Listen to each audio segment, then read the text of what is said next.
오늘 이 아침에 함께 은혜 받으실 말씀의 제목, 내가 어디로 가든지 하나님이 동행해 주시다는 그런 말씀입니다. 어느 겨울날 눈이 많이 내리는 꽁꽁 얼어붙은 날, 버스 한 대가 언덕길을 내려가고 있었습니다. 눈이 오면서 날이 추우니까 어떻게 됐겠어요? 눈이 꽁꽁 얼어붙어서 빙판길이 되어버렸어요. 그래서 버스에 타고 있는 모든 손님들이 공포에 떨고 있습니다. 이 차가 미끄러져서 혹시 전복되지는 않을까, 사고 나지는 않을까 염려하고 근심하고 걱정하는데, 버스 뒤에 보니까 조그만한 소년이 잠을 쿨쿨 편안하게 자고 있었어요. 그래서 이 모습을 본 한 신사가 그 어린아이를 찾아가고 흔들면서, 얘야, 너는 이 상황에서 잠이 오니? 흔들어 깨웠습니다. 이 어린아이가 눈을 부시시 뜨면서, 왜 그러세요? 난 잘 자고 있는데. 그런 얘기를. 야, 이 녀석아, 지금 이 빙판길에 버스가 언덕을 내려가는데 사고가 나서 우리가 죽을지도 모르는 이런 상황인데 너는 편하게 잠만 자고 있느냐? 이 어린아이가 운전기사를 향해서 하는 말이, 아저씨, 저 버스 운전기사가 우리 아빠예요. 우리 아빠가 20년 동안 버스 운전기사를 했는데 지금까지 사고 한 번 내지 않은 모범 운전사예요. 오늘보다 더 춥고 눈이 더 많이 내리던 추운 겨울에도 사고 내지 않고 우리 아빠는 버스 운전을 잘 하셔가지고 손님들을 태워다 드렸어요. 그런데 무엇이 걱정이 되겠습니까? 이런 얘기를 하고 다시 눈을 감고 잠을 잡니다. 무엇이 그 어린 소년의 마음을 이렇게 편안하게 했을까요, 여러분? 제가 어렸을 때 아버지가 위장병이 걸려서 산속에서 좋은 물을 마시면 위장병이 난다 그래서 산속에 들어가서 움막 생활을 한 적이 있습니다. 그 움막에서 마을까지는 산길로 1km가 거리가 됩니다. 그 1km 길에는 집도 한 채 없고 아무것도 없는, 사람 하나 걸어갈 수 있는 오솔길만 나 있습니다. 하루는 아빠하고 동네에 내려와서 볼일을 다 보고 집에로 올려가려고 하는데 날이 저물어 버렸어요. 껌껌해졌어요. 아빠가 밖에 나가더니 볏짚을 이만큼 가지고 오시더라고요. 그래갖고 볏짚을 꽁꽁 묶어 아주 촘촘히 묶었어요. 그리고 한쪽에다가 성냥불을 탁 그어가지고 불을 붙여버립니다. 여러분, 지금은 전기가 발달돼 갖고 랜턴도 옛날에 후레쉬라 그래가지고 담아 집어넣고 그랬는데 지금은 LED 랜턴이 나왔더라고. 그래갖고 배터리도 잘 닳지도 않고 환하게 비치는 그런 랜턴이 있지만, 옛날엔 그런 게 없으니까 볏짚을 묶어가지고 산길을 올라가는데, 그때 당시에 그 산골에는 호랑이가 나타나는 그런 시절이었어요. 지금부터 제 나이가 한갑이 지났으니까 벌써 제가 그때 8살, 9살 때니까 50년 전 얘기 아닙니까? 산에 호랑이가 나타나서 나무하러 가는 사람들 놀래키기도 하고, 집에 내려와서 닭을 잡아가기도 하고 개를 물어가기도 하고 그런 시절 아닙니까? 그래서 밤중에 산길을 올라가는데 겁이 났는데 아버지가 볏짚에다가 불을 붙여갖고 앞에서 가십니다. 볏짚에 불이 붙으면은요, 불꽃은 안 나고 불길은 일어나지 않고 불씨만 그 속에 들어있음. 여러분, 볏짚 밥 드셔보셨습니까? 볏짚밥이라 그래가지고 볏짚으로다 밥을 하면은 밥이 잘 돼요.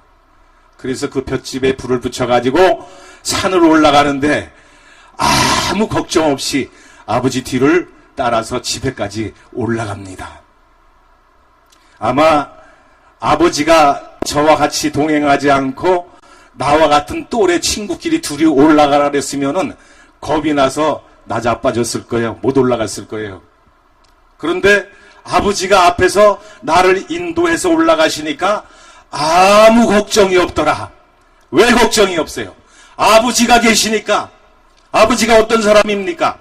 나보다 이 세상에 먼저 오셨고 사회 경험이 많으시고 인생 경험이 풍부하시기 때문에 이 산길을 올라가는데도 아무 걱정 없이 나를 이끌어 주실 거다라고 하는 내 마음속에 믿음이 있기 때문에 아버지를 따라서 편안하게 지배를 올라갈 수가 있었더라. 그런 얘기입니다. 우리가 살아가는 이 세상을 나그네 길이라고 하지 않습니까? 나그네 인생길을 걸어가는 저와 여러분에게 동행해 주시는 분이 계시다는 거예요.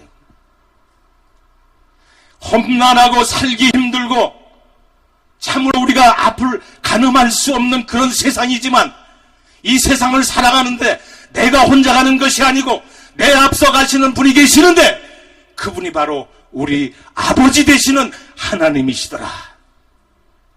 하나님이 우리와 함께 하시기 때문에 우리 하나님께서 우리 앞에 서서 동행하시기 때문에 우리는 험한 세상을 살아가도 두려움이 없는 거예요. 겁날 게 없는 거예요. 무서울 게 없는 거예요. 왜? 하나님이 내 앞서서 행하시기 때문에. 할렐루야. 그래서 오늘 우리와 함께 하시는 하나님 아버지가 계시기 때문에 이 세상을 승리하며 나갈 수 있는 줄 믿습니다.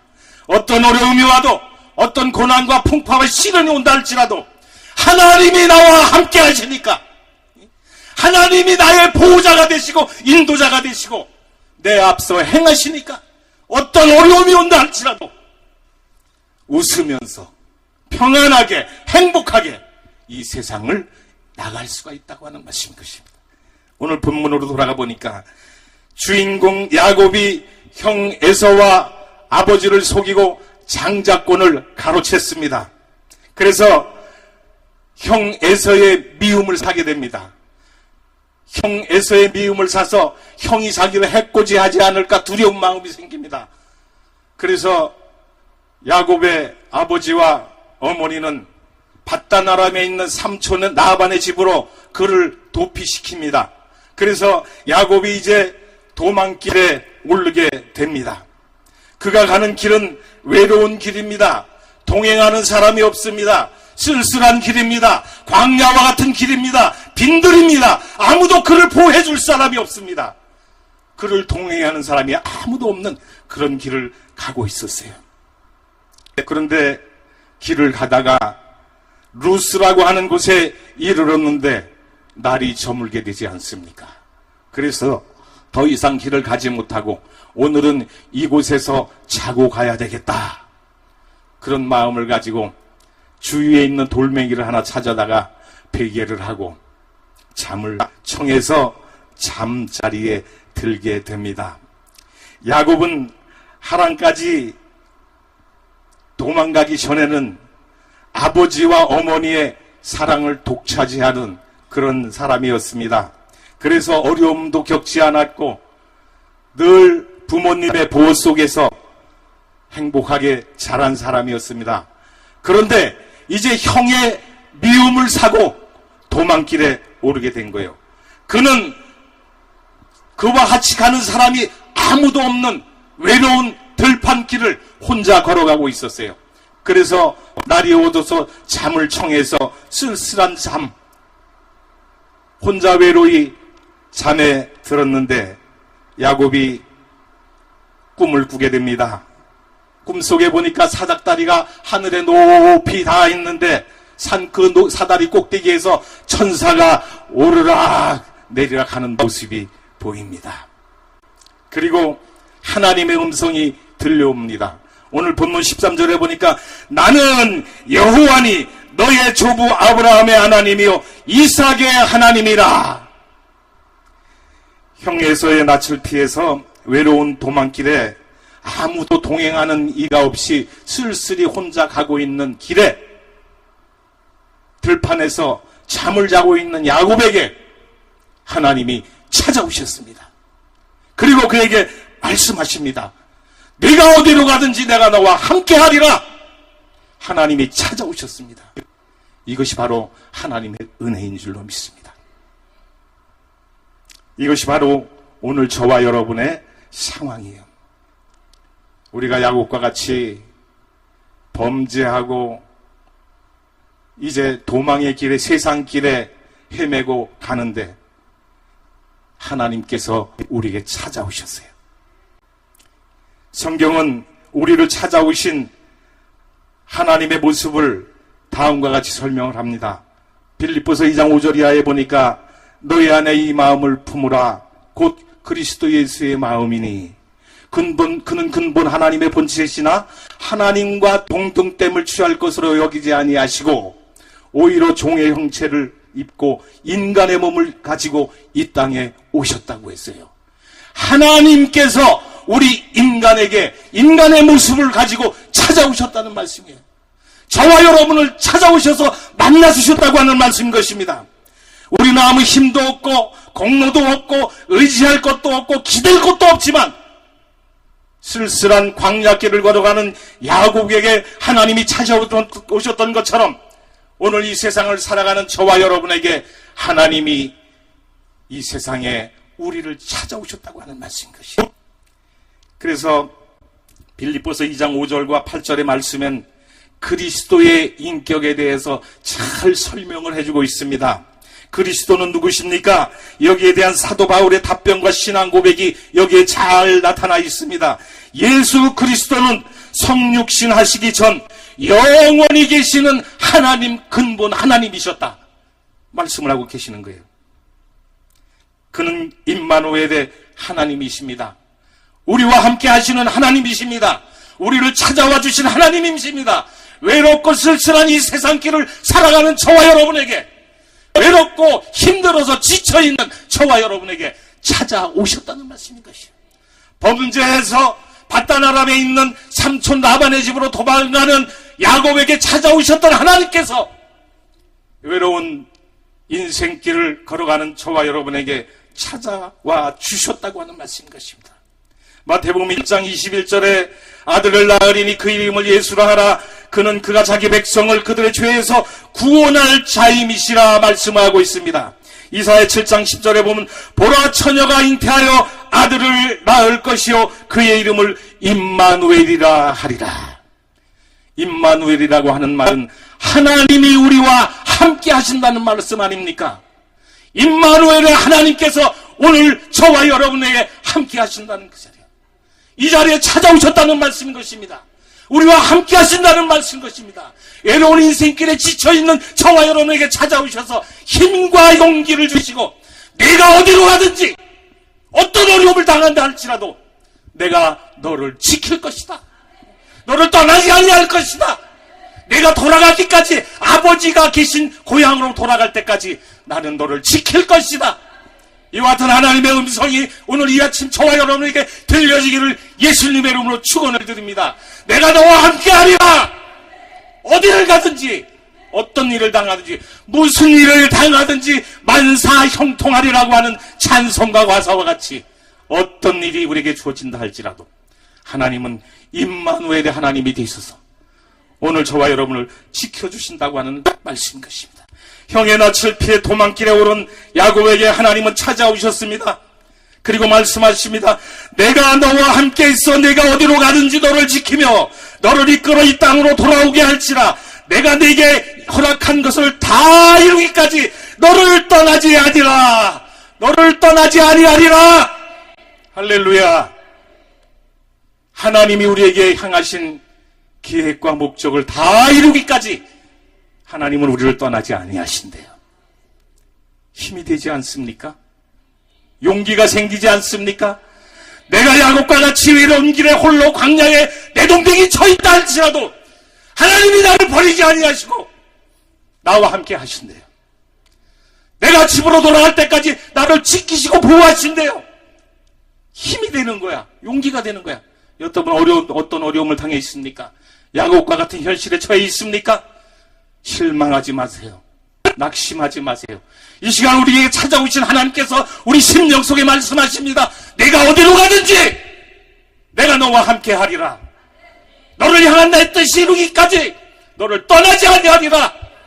여러분 곁을 떠나지 아니하신대요. 여러분을 지켜주신대요. 하나님의 은혜인 줄로 믿습니다. 내가 너와 함께 있겠다. 어떤 일을 당한다 할지라도, 어떤 상황에 처해 있다 할지라도, 어떤 장애물이 우리 앞에 놓여 있다 할지라도 하나님이 함께 해주시면 만사 형통의 축복이 열린다고 하는 말씀인 것입니다. 하나님께서 함께 계신다는 약속을 야곱이 받게 되었을 때 그는 고백을 합니다. 이제는 내가 혼자 있는 것이 아니로구나. 하나님이 찾아오셔서 하나님이 말씀하시는 음성을 듣고 나니까 이제는 내가 혼자 있는 것이 아니여. 하나님이 나와 함께 하셔. 인생을 살아가는 데 있어서 누구와 함께 동행하느냐 하는 것이 큰 힘이 되지 않습니까?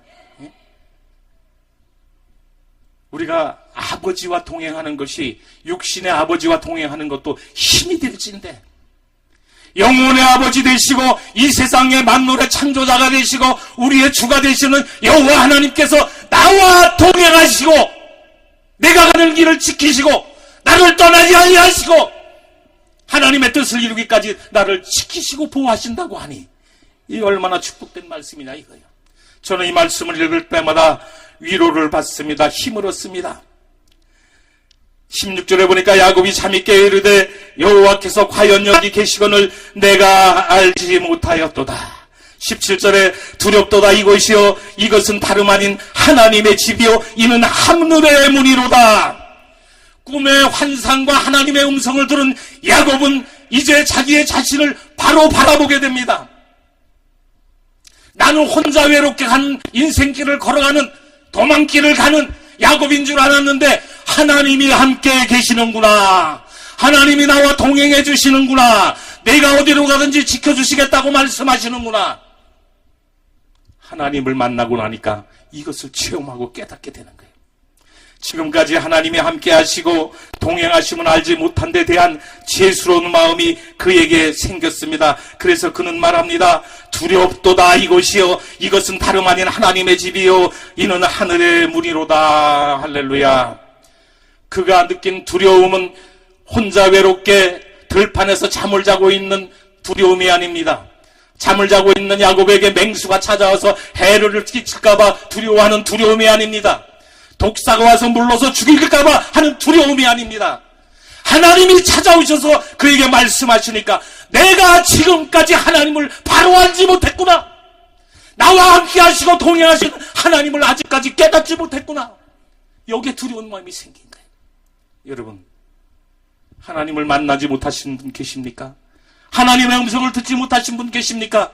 이 아침에 하나님을 만나는 축복의 시간이 되기를 주의 이름으로 축원을 드립니다. 하나님의 음성을 듣는 시간이 되기를 예수님의 이름으로 축원을 드립니다. 그 음성이 들려질 때에, 그 음성을 듣고 우리가 깨닫게 될 때에 우리는 내 자신을 바로 바라볼 수 있게 되는 거예요. 나약한 나를 돌아볼 수 있게 되는 거예요.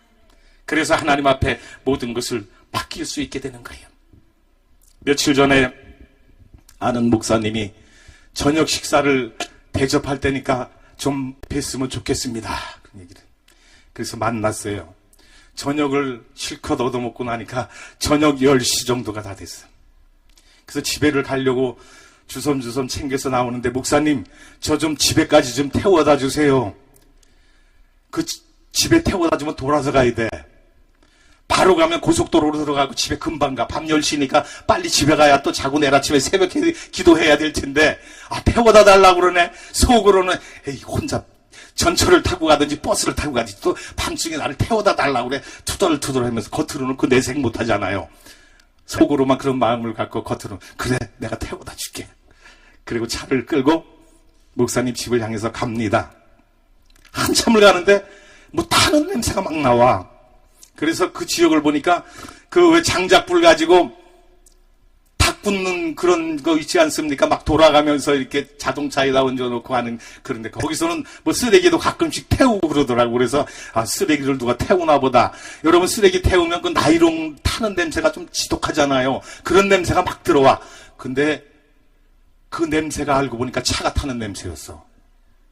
그래서 그 목사님 집 앞에 딱 차를 세우는 순간에 브레이크가 안 듣는 거야. 그래서 간신히 사이드를 땡기면서 차를 세워놨어요. 엔진이 시동이 꺼져버려요. 그래서 어떡합니까? 보험회사에다가 연락을 해서 레카차를 불러가지고 왔는데 레카차 운전사가 그래요. 이대로 만약에 고속도로를 들어갔더라면 선생님은 오늘 여기 계실 분이 아닙니다. 고속도로를 갔으면 내가 집에 빨리 가기 위해서 목사님 집에 혼자 가시오 하고 고속도로를 들어갔더라면 나는 이 세상 사람이 아니야. 오늘 여러분 앞에서 설교도 할 수 없어. 그런데 하나님은 그 상황 가운데서 목사님에게 감동을 주시고 목사님을 태워달라고 부탁하게 만드시고 그 길을 돌아가다가 결국은 이런 화를 면하게 되었어요. 네가 어디로 가든지 내가 너와 함께하리라. 너를 지키리라. 이게 하나님의 축복 아닙니까? 하나님의 은혜 아닙니까? 내가 지금까지 살아온 길을 돌아보면 한순간 매 순간마다 하나님이 나와 함께 하셨구나. 지금 내가 살아올 때에는 그것을 못 느꼈는데 지금 와서 돌아보니까 하나님의 은혜를 체험하고 나니까 하나님을 만나고 하나님의 음성을 듣고 나니까 내가 지금까지 살아왔던 길이 하나님이 동행해 주신 길이었구나. 할렐루야. 감사가 나오는 거야. 감사가. 여러분 어느 순간 여러분이 혼자 간다고 착각하지 마세요. 여러분이 가는 길 가운데는 하나님이 함께 동행해 주시는 줄로 믿으시기를 바랍니다. 하나님이 항상 지키십니다. 보호하십니다. 여러분을 인도하십니다. 하나님과 함께 가는 자에게는 겁과 두려움이 없어지는 거예요. 자기 자신을 바라볼 수 있게 되는 것이에요. 사무엘상 7장 10절 이하의 말씀에 보면은 블레셋이 쳐들어왔을 때 사무엘이 제단에서 번제를 드리면서 기도를 합니다. 그랬더니 하나님께서 우레를 발해서 블레셋을 물리쳐 주셨습니다. 그동안 잃어버렸던 땅을 되찾게 되었고 모든 평화가 다시 찾아오게 되었습니다. 그래서 12절에 이런 말씀이 나옵니다. 사무엘이 돌을 취하여 미스바와 센 사이에 세워 이르되 여호와께서 여기까지 우리를 도우셨다 하고 그 이름을 에베네셀이라 하니라. 위기를 경험할 때, 어려움이 찾아올 때 세상 방법 동원하지 않고 자기의 두뇌 생각하지 않고 자기를 믿지 아니하고 하나님 앞에 부르짖었더니 에베네셀의 하나님께서 여기까지 우리를 도우셨구나. 에베네셀의 뜻이 뭡니까? 하나님께서 여기까지 도우셨다. 하나님께서 지금 이 순간까지 우리를 지키시고 보호하시고 도우셨다. 그런 뜻 아닙니까? 그분이 우리의 인생을 붙들어 주시고 우리를 위기 가운데서 구해 주시고 어려움 가운데서 우리를 구출해 주신 줄로 믿습니다. 그리고 어려움 가운데 있는 야곱에게 찾아오신 하나님께서 내가 어디로 가든지 내가 너와 함께하리라 말씀을 하십니다. 여러분 어떤 위기에 놓여 있습니까? 어떤 어려움 가운데 놓여 있습니까? 하나님을 의지할 수 있기를 바랍니다. 하나님을 만날 수 있기를 바랍니다. 하나님의 음성을 들으시기를 바랍니다. 그리하면 그 상황이 눈 녹듯이 다 녹여버린다 그런 얘기예요. 어려움이 물러간다 그런 얘기예요. 문제가 해결된다 그런 얘기입니다. 야곱을 찾아와서 만나주신 하나님, 블레셋의 침공으로 위기 속에 빠진 백성에게 하나님은 그들을 도우셔서 에베네셀의 하나님이 되어주셨던 것처럼 오늘 우리가 위기 가운데 있을 때 에베네셀의 하나님이 되셔서 지금 이 순간까지 이 자리까지 하나님이 지키시고 보호하셨다 그런 얘기입니다. 이와 같이 하나님을 만나고 하나님의 음성을 들은 야곱에게 몇 가지 변화가 찾아오는데 자기의 부족한 자신을 발견하게 됩니다. 16절에 그러지 않았어요? 야곱이 잠이 깨어 이르되 여호와께서 과연 여기 계시거늘 내가 알지 못하였도다. 하나님을 만나지 못하니까, 하나님의 음성을 듣지 못하니까 두려움이 물려오고 공포가 물려오고 낙심과 좌절과 실망이 찾아오지만 하나님을 만나고 나니까 부족한 자신을 깨닫게 되고 하나님이 여기까지 나를 도우셨구나. 임마누엘의 하나님이 되셔서 나와 함께 하시는구나 하는 사실을 깨닫게 됩니다.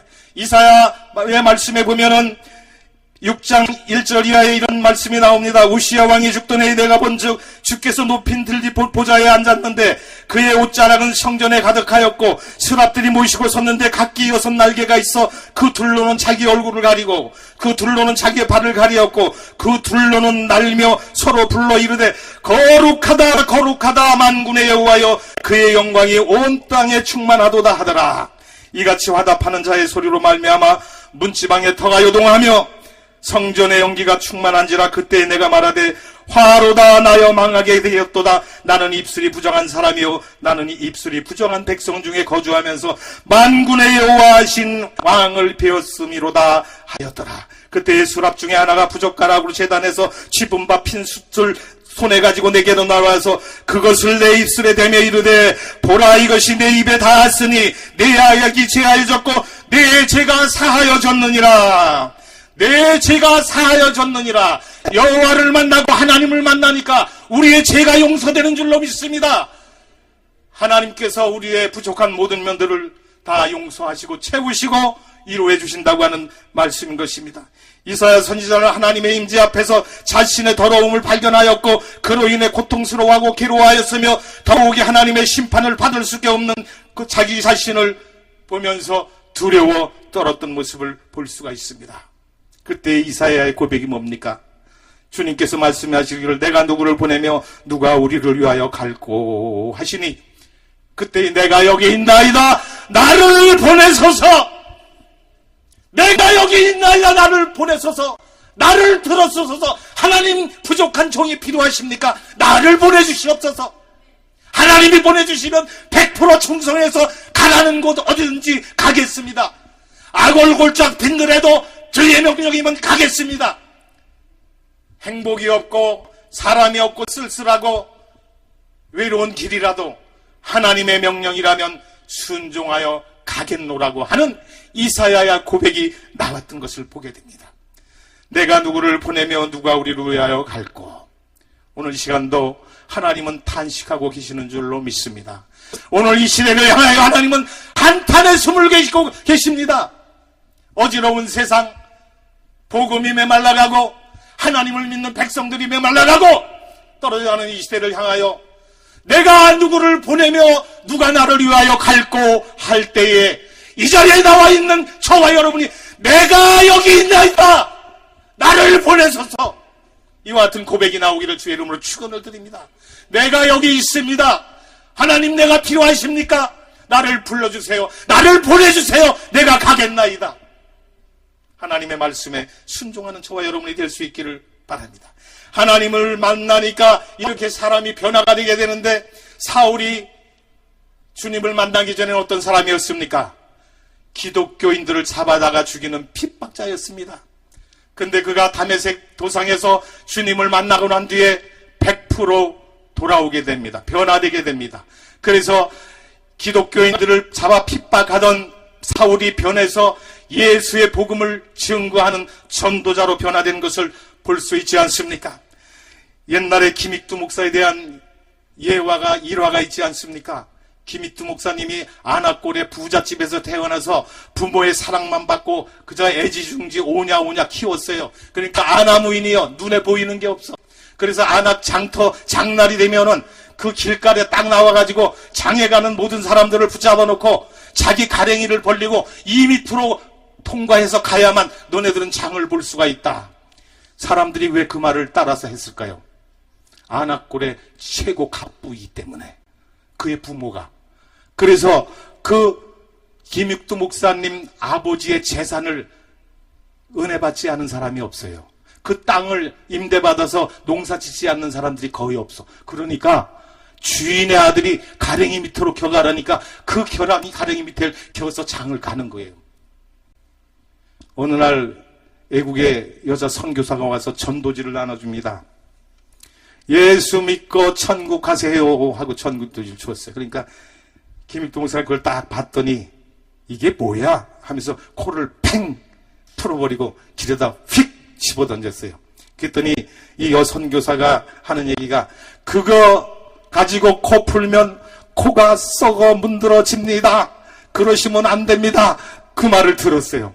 그리고 김익도가 집으로 돌아갔는데 집에 가서 콩콩이 생각을 해보니까 귀가, 코가 건질건질하고 꼭 문드러지는 것 같고 썩는 것 같고 느낌이 이상해. 밤새도록 잠을 못 자고 다음날 선교사를 찾아갔어요. 선교사인지 뭔지 압니까? 여자 선생이요. 내가 어제 당신이 준 그 종이를 가지고 코를 풀고 집에를 갔는데 밤새도록 잠을 한 잔도 못 잤습니다. 코가 근질근질하고 썩는 것 같고 당신의 말대로 되는 것 같아서 불안해서 잠을 자지 못했습니다. 이거 어떻게 하면 고칠 수가 있습니까? 선교사의 얘기가 뭡니까? 예수를 믿으세요. 예수님을 만나세요. 예수님을 구주로 영접하세요. 그러면 당신의 코가 썩어 문드러지는 것이 아니라 당신의 코에는 예수 그리스도의 향기가 나타날 것입니다. 그가 예수님을 영접하고 변화돼서 한국의 유명한 부흥사로 복음을 외치면서 많은 사람들을 회개시키는 역사가 일어나질 않았습니까? 며칠 전에 저희 교회 한 장애인이 휠체어를 타고 찾아왔어요. 그리고 들어와서 예배를 드렸어요. 예배를 드리고 났는데 머리를 팍팍 깎고 왔더라고. 보니까 꼭 뭐 깍두기라 그러잖아요, 세상에. 그 주먹 세계에 있는 사람들. 꼭 그렇게 생겼어. 근데 그분이 와갖고 모자를 쓰고 왔는데 모자를 훅 꺾었는데 빡빡 깎았어. 그리고 그 머리를 들여대고 목사님 안수해 주세요. 그럼 나을 것 같아요. 그래서 이 사람이 왜 그렇게 됐는가 사정을 얘기를 들어봤더니 유도 선수였대, 옛날에. 옛날에 유도 선수는 깡패 짓을 많이 했어요. 그래서 못된 짓 많이 하고 막 그랬는데 교통사고가 나가지고 의식을 잃고 20일을 병원에 누워있는데 마누라도 보따리 싸서 도망가버리고 아들들도 다 도망가버리고 혼자서 남게 되었대요. 그런데 20일 동안 죽어있는 가운데 예수님을 만난 거야. 예수님이 찾아오신 거야. 그를 치료하시는 환상을 본 거야. 교회를 찾아왔습니다. 목사님이 안수해 주시면 내 다리가 멀쩡해질 것 같고 뇌를 다쳐서 생각도 제대로 나지 않고 말도 어눌한데 안수를 받으면 날 것 같습니다 하고 머리를 뒤밀어요. 그러니 뭐 저는 어떻게 해요? 하나님을 의지하고 믿음으로 기도를 했어요. 그리고 보냈어요. 한 3일인가 4일인가 지났는데 전화가 와서 목사님 저희 장애인 사무실로 좀 와주세요. 그 사람 신방도 잘 모르더라고. 안수도 잘 몰라가지고 안마해달라 그러더라고, 처음에는.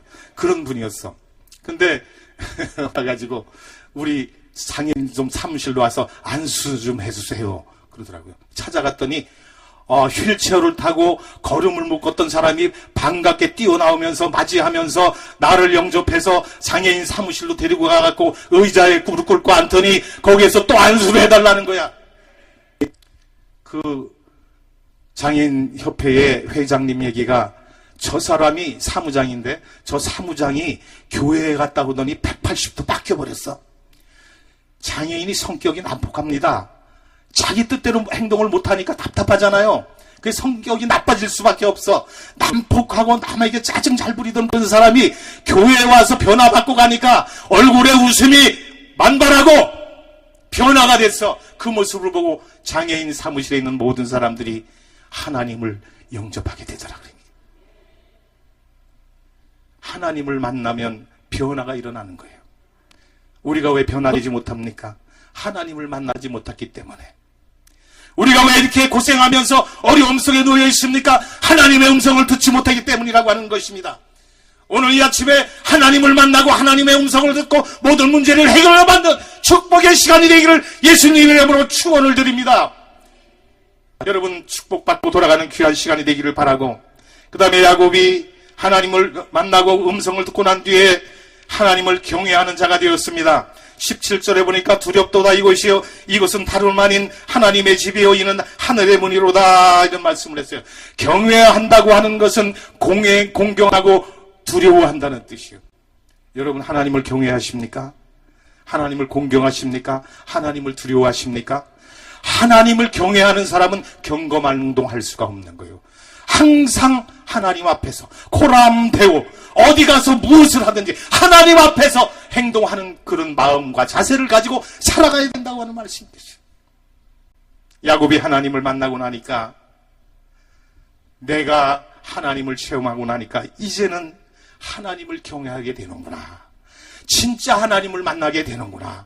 지금까지는 어설프게 해왔고 부모의 말씀만 들어서 어설프게 하나님을 알았는데, 이제 하나님을 만나고 나고 하나님의 체험하고 하나님의 음성을 듣고 나니까 확신이 생기는 거예요. 하나님에 대한 자신감이 생기는 거야. 어떤 분이라는 것을 확실히 깨닫게 되었다는 말씀인 것입니다. 출애굽기 20장 18절에 보니까 이스라엘 백성이 하나님의 임재 앞에서 두려워서 떠는 장면이 나옵니다. 뭇 백성이 우레와 번개와 나팔 소리와 산의 연기를 본지라 그들이 볼 때 떨며 멀리 서서 모세에게 이르되 당신이 우리에게 말씀하소서 우리가 들으리이다. 하나님이 우리에게 말씀하시지 말게 하소서 우리가 죽을까 하나이다. 모세가 백성에게 이르되 두려워 말라. 하나님이 강림하시면 너희를 시험하고 너희로 경외하여 범죄치 않게 하려 하심이라. 하나님이 오늘 우리를 찾아오신 것은 우리를 죽이려고 온 것이 아닙니다. 우리를 두려움에 떨게 하려고 하신 것이 아닙니다. 우리를 시험하고 하나님을 경외하고 하나님을 공경하고 하나님을 온전히 섬기게 하기 위해서 오늘 이 자리에 찾아오셨다, 그런 말씀인 것입니다. 지금까지 우리의 신앙생활이 잘못됐다면 이 시간 하나님을 만나서 하나님을 경외하고 하나님을 두려워하고 하나님을 공경하고 하나님을 온전히 섬기는 온전한 사람으로 변화되는 축복의 시간이 되기를 주의 이름으로 축원을 드립니다. 그 다음에 이렇게 하나님을 만난 야곱은 세 번째 변한 그 모습이 무엇이냐면은 하나님께 첫 시간을 드리는 그런 사람으로 변화가 되었어요. 부지런한 사람, 헌신의 사람으로 변화받게 됩니다. 야곱이 외로운 밤에 여호와를 만나서 네가 어디로 가든지 내가 너와 함께하며 너를 지키겠다고 하는 말씀을 듣지 않았습니까? 그래서 아침에 일찍 일어나서 자기가 베고 잤던 돌멩이를 가지고 그것을 기둥으로 세우고 거기에 기름을 부었다고 했습니다. 칼빈이 주석에 보니까 이런 얘기를 했어요. 이 부분을 돌기둥을 세운 것은 우상이나 신적 예배의 대상으로 세운 것이 아니라 다만 꿈을 기념하기 위한 행위였다, 그렇게 주석을 했더라고요. 그리고 그때 밑에 기둥에 기름을 부었다고 했는데 어떤 성경 해석학자는 그 이야기를 하기를 야곱이 인근에 있는 민가에 가서 기름을 사다가 거기다 부었을 것이다 라고 이런 얘기를 합니다. 그러나 그것은 근거가 없는 얘기입니다. 왜냐하면 야곱이 머물렀던 숲곳이라고 하는 그 광야는 민가가 없는 외로운 황량한 들판입니다. 사람을 만날 수가 없는 쓸쓸한 곳입니다. 그가 어떻게 새벽에 일어나서 동네에 들어가서 기름을 사다가 기둥에 기름 부었습니까? 그럴 수가 없잖아요.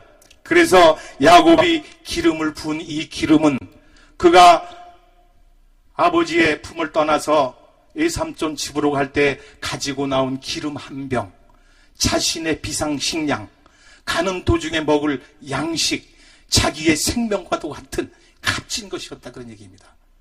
하나님을 만난 야곱은 자기의 생명과도 같은 기름을 소중하게 여기지 않고 돌 기둥에다 부어서 하나님께 영광을 돌렸다고 하는 말씀입니다. 오늘 우리에게도 진정으로 하나님을 만나면 이와 같은 변화가 일어날 줄로 믿습니다. 하나님께 드리는 것이 아깝고 하나님을 만나서 하나님 앞에 헌금하는 것이 우리가 마음속에 꺼려졌다면 진정한 하나님을 만날 수 있기를 바랍니다. 하나님을 만나면 내 생명까지도 드릴 수 있는 믿음이 생긴다고 하는 말씀이에요. 내가 가진 값진 것을 아낌없이 하나님 앞에 드릴 수 있는 마음이 우리에게 생긴다고 하는 말씀인 것입니다. 이 모습 속에서 우리는 깨닫는 바가 있어야 돼요. 하나님을 온전히 만나서 먹을 것, 입을 것 걱정하지 않는 이러한 사람들이 되시기를 바랍니다. 마태복음 6장 25절에 야곱은 그러므로 내가 너에게 이르노니 목숨을 위하여 무엇을 먹을까 무엇을 마실까 몸을 위하여 무엇을 입을까 염려하지 마라. 목숨이 음식보다 중하지 아니하며 몸이 의복보다 중하지 아니하냐. 공중에 새를 보라. 심지도 않고 거두지도 않고 창고에 모아들이지도 아니하되 너희 하늘아버지께서 기르시라니 너희는 이것들보다 귀하지 아니하냐. 너희가 누가 염려함으로 그 키를 한 자라도 더할 수 있겠느냐. 그리고 33절에 보니까 그런즉 너희는 먼저 그의 나라와 그의 의를 구하라. 그리하면 이 모든 것을 너희에게 더하시리라. 우리의 생활 속에 궁핍함이 있습니까? 모자람이 있습니까? 여호와를 만나서 걱정을 떨쳐버리고 하나님 앞에 우리의 생명과 똑같은 모든 것을 아낌없이 드릴 때에 하나님은 우리에게 크신 것으로 갚아주는데, 그 나라와 그의 의를 먼저 구하면 이 세상에 먹을 것, 입을 것, 쓸 것, 우리의 형편을 아시는 하나님께서 다 채워주신다고 말씀했습니다. 오늘 이 자리에 나온 저와 여러분, 이제 하나님의 주시는 축복을 받되 부족함이 없는 축복이 여러분에게 내려지기를 축원을 드립니다. 먹을 축복이 내려지기를 원합니다. 입을 옷가지가 내려지기를 원합니다. 여러분이 쓸 모든 물질이 충만하게 채워지기를 축복을 드립니다. 하나님을 온전히 만나면 이와 같은 문제가 이루어지는데, 사랑하는 성도 여러분, 하나님을 온전히 만나면 이런 세상 걱정, 근심 없며 벗어나는 줄 믿으시면 아멘 하시기 바랍니다. 더 크게 아멘 하시기 바랍니다. 아멘이시면 이 시간 온전히 하나님을 만나는 시간이 되기를 축복을 드립니다. 그리하면 여러분의 걱정거리가 소멸될 것입니다. 아멘으로 하나님을 영접하고 하나님 앞에 우리의 자신을 맡기면 하나님께서는 우리의 소원 들어 응답해 주신다는 말씀이에요. 여러분의 직장 문제가 해결될 것이고, 자녀의 문제를 가지고 올라오셨다면 하나님을 만나는 순간 자녀의 문제가 해결될 것이고, 사업의 문제로 가지고 올라오셨다고 한다면 꼬여버린 사업의 문제가 잘 풀릴 것이고, 질병으로부터 고통받는 분이 있다면 하나님을 만나는 순간에 모든 질병이 떠나갈 줄로 믿습니다. 치유될 줄로 믿습니다. 하나님을 만나시기 바랍니다. 하나님을 만나면 모든 것이 다 해결된다, 그런 말씀이죠. 하나님의 은혜를 깨달은 야곱은 여호와 하나님의 나라, 나의 하나님이 되실 것이다 라고 말씀을 했고, 하나님의 성전 건축에 서원을 했고 11조를 드리겠다고 서원을 합니다. 하나님은 야곱의 이런 조건적인 조건을 다 들어주셨습니다. 그래서 그가 기나긴 도피 생활을 하는 동안에도 어려움을 겪지 않게 하시고, 두 사랑하는 아내를 주셨고 12명의 아들을 주셨고 많은 양떼들과 재산을 주셨고, 이제 아버지의 집으로 돌아가는 순간이 돌아왔습니다. 축복의 순간이 돌아왔습니다. 그는 걱정거리가 하나 있습니다. 내가 이제 집으로 돌아가면 우리 형을 만날 터인데 형이 나를 어떻게 맞이할까? 두려움과 공포 속에서 집을 향해 떠나가는데, 저는 창세기 33장을 읽으면서 이 말씀이 한편의 드라마구나, 한편의 드라마가 거의 펼쳐져. 야곱과 에서가 만나는 장면이 기록되어 있는데, 거기에 보니까 이런 말씀이 있어요.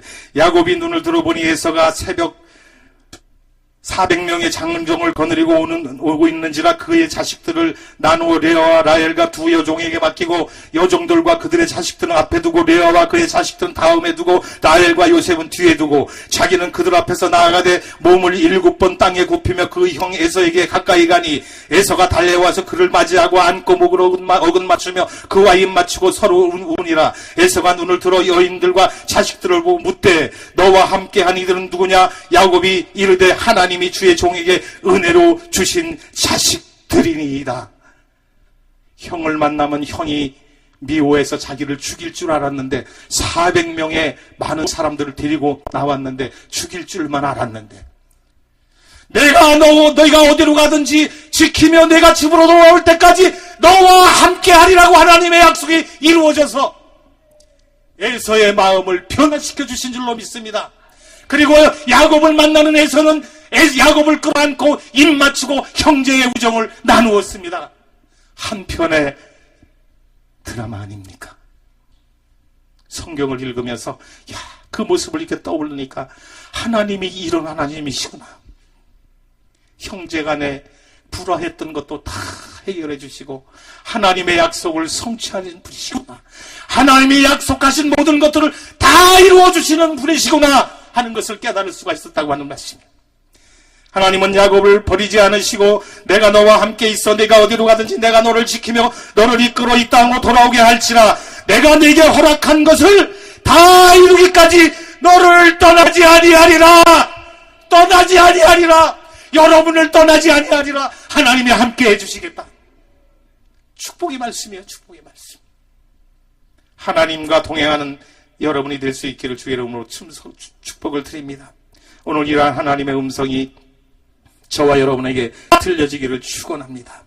오늘 이 아침에 하나님을 만나고 이와 같은 하나님의 음성이 들려지면 우리가 안고 올라온 모든 문제가 다 풀릴 줄로 믿습니다.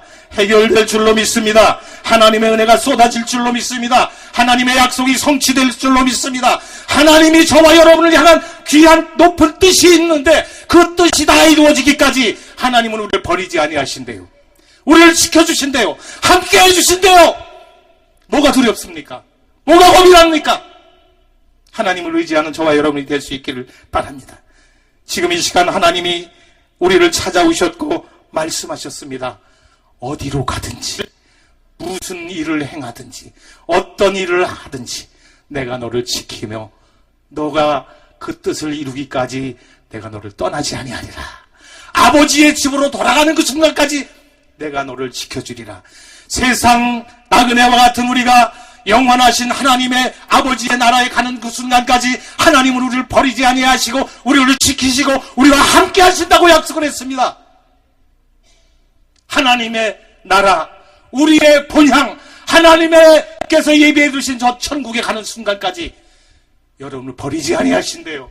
할렐루야. 여러분을 지켜주신대요. 할렐루야. 여러분과 함께 하신대요. 할렐루야. 이와 같은 축복을 받는 이 아침이 되기를 예수님의 이름으로 축원을 드립니다.